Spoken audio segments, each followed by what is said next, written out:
सत साहेब जी भैया, वो जो मेरा फ्रेंड है वो है अच्छा, लेकिन वो मेरी बात सुनता नहीं। वो बोलते हैं कि हम घर जैसे रहते हैं, तो इसमें क्या दिक्कत है। हमारा जो नाता है वो नाते से हमने बस सिर्फ शादी नहीं की, इतना ही प्रॉब्लम है। बंदी छोड़ सतगुरु रामपाल जी महाराज जी की जय हो। सतसाई बहन, आपने एक बार पहले भी मुझे कॉल किया था और आपने अपने जीवन से संबंधित कुछ बातें मुझसे शेयर की थी। पहले आपकी शादी हो चुकी थी, बच्चे भी हैं आपके, और उसके बाद आपके पति का देहांत हो गया। इसी बीच आपकी एक पुरुष से मित्रता हो गई और जो भी आपके संबंध रहे हों उनसे। उसके बाद आपको परम पूज्य सतगुरु रामपाल जी महाराज जी का ज्ञान सुनने को मिला। आप जी ने उन्होंने नाम दीक्षा ले ली। अब नाम दीक्षा लेने के बाद आपका जो पुरुष मित्र है वो आप जी को दबाव डालता है शारीरिक संबंध बनाने के लिए, लेकिन आप जी की आत्मा अब उस बात को स्वीकार नहीं करती है। इस विषय में आपने दास से पहले भी बात की थी, आज भी आप उसी के रिगार्डिंग बात कर रही हैं। तो देखिए बहन, हम परम पूज्य सतगुरु रामपाल जी महाराज जी की भक्ति कर रहे हैं, हम उनके भगत हैं। और इस भक्ति मार्ग में जब तक आत्मा पतिव्रता धर्म को प्राप्त नहीं करेगी तब तक वो आत्मा अपने पति को अर्थात अपने परमेश्वर को नहीं भाएगी, अच्छी नहीं लगती। और जो व्यक्ति संत रामपाल जी महाराज जी का शिष्य बनने के बाद, उनकी भक्ति अपनाने के बाद, चाहे पुरुष हो चाहे स्त्री हो, जो सांसारिक रूप से पतिव्रता नहीं हो सकते, अगर पत्नी है, यदि वो पत्नी अपने पति के प्रति वफादार नहीं रह सकती, यदि कोई पति है और वो यदि अपनी पत्नी के प्रति वफादार नहीं रह सकता, अर्थात जो व्यक्ति परम पूज्य सतगुरु रामपाल जी महाराज जी से नाम दीक्षा लेने के बाद भी सांसारिक पतिव्रता वाला धर्म नहीं निभा सकता, वो व्यक्ति आध्यात्मिक रूप से कभी भी पतिव्रता धर्म का पालन नहीं कर सकता और कभी भी अध्यात्म में वो आत्मा परम पूज्य सतगुरु रामपाल जी महाराज जी को पसंद नहीं आएगी। वो कभी भी अपने गुरुदेव को प्रसन्न नहीं कर सकती। और कहते हैं जिन बातों से गुरु दुख पावे तिन बातों को दूर भगावे। आपकी जिन भी, चाहे वो सांसारिक हो चाहे आध्यात्मिक हो, किसी भी प्रकार के वो कर्म कुकर्म हो जो आपके गुरुदेव को पसंद नहीं है, यदि फिर भी आप उनको करते हो तो आपका गुरु आपसे कभी भी खुश नहीं होगा, कभी भी प्रसन्न नहीं होगा। तो बहन, आपने अपने पुरुष मित्र को ये बात अच्छे से समझा देनी चाहिए और उन्हें बता देना चाहिए कि गलतियां सबसे होती हैं जब तक अनजान थे। अज्ञानता में चाहे पुरुष हो चाहे स्त्री हो, लाख गलतियां कर देते हैं। मुझ पवन दास की भी नाम दीक्षा लेने से पहले यही स्थिति थी, ऐसी कोई बड़ी बात नहीं है बहन। मैं कभी भी अपने अवगुणों को छुपाता नहीं हूं। मेरी शादी हो गई थी, शादी होने के बाद भी मैंने अनेकों औरतों से मित्रता की। आप जी समझ सकती हैं, मित्रता होने के बाद खाली वो मित्रता तक ही सीमित नहीं रहती है बात। तो बहन, गलतियां किससे नहीं होती। मैंने तो ये बात मेरी पत्नी को भी बता रखी है कि भाई नाम दीक्षा लेने से पहले मैं तो इतना नीच इंसान था, मैंने तो बहुत सारे कुकर्म किए हैं, लेकिन नाम दीक्षा लेने के बाद गुरुदेव कहते हैं कि बच्चों, तुम्हारा फिर से जन्म हो गया, मैंने तुम्हारा नवीनीकरण कर दिया, मैंने तुम्हें एक बार सोना बना दिया। अब तुम रांग बनने की कोशिश मत करना, तुम तांबा या पीतल बनने की कोशिश मत करना, वरना उसके बाद मैं तुम्हें सोना नहीं बना पाऊंगा। तो बहन, मैं कितना कुकर्मी इंसान था, मैं कितना गलत था, ये सारी बातें मैंने अपनी पत्नी को भी, अपनी भक्तमती को मैंने बता रखी हैं। और आज हमारे को एक दूसरे के ऊपर जो विश्वास है वो पहले नहीं था बहन।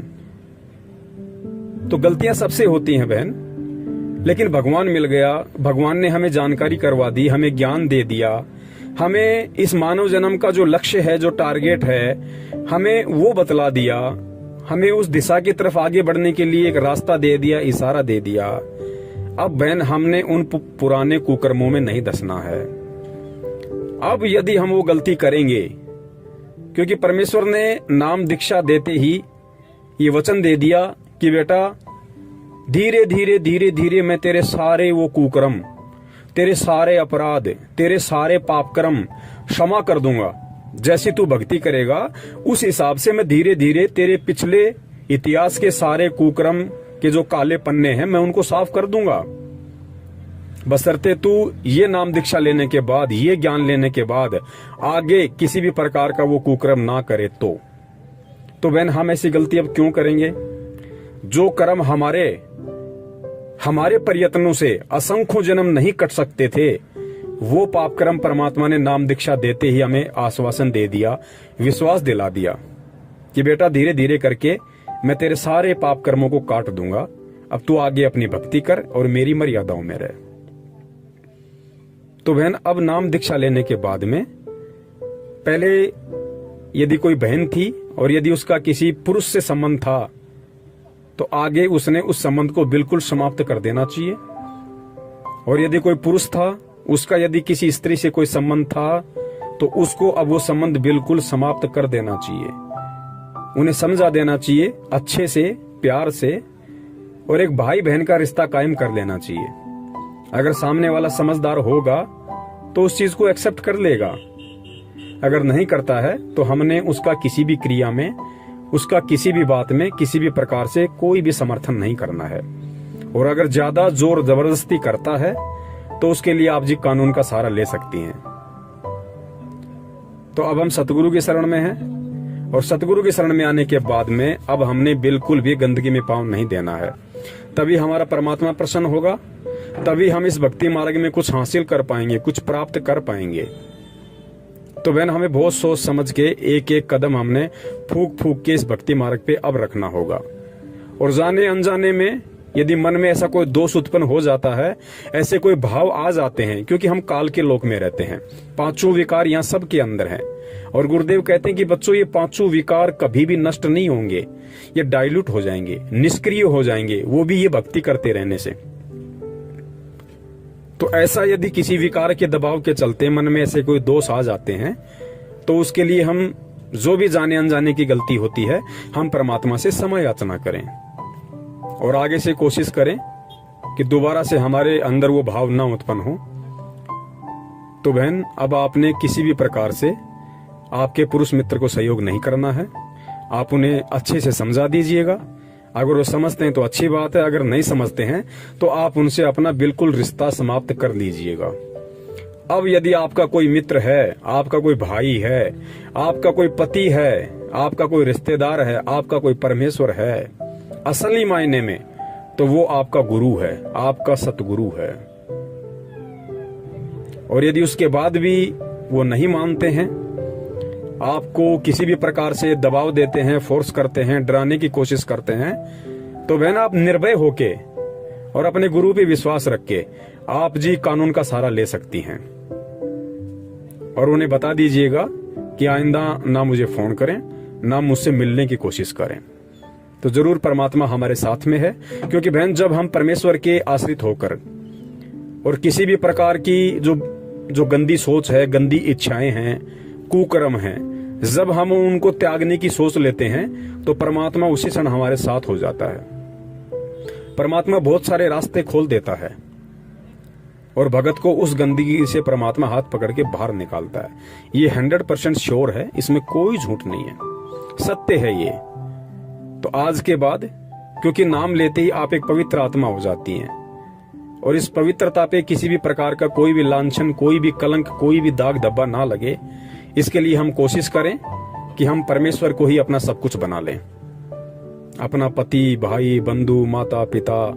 और है भी वही असल में, जो रिश्ते यहाँ के रिश्तेदार नहीं निभा सकते, उन रिश्तों को वो परमात्मा 1000% बखूबी निभा देगा बहन।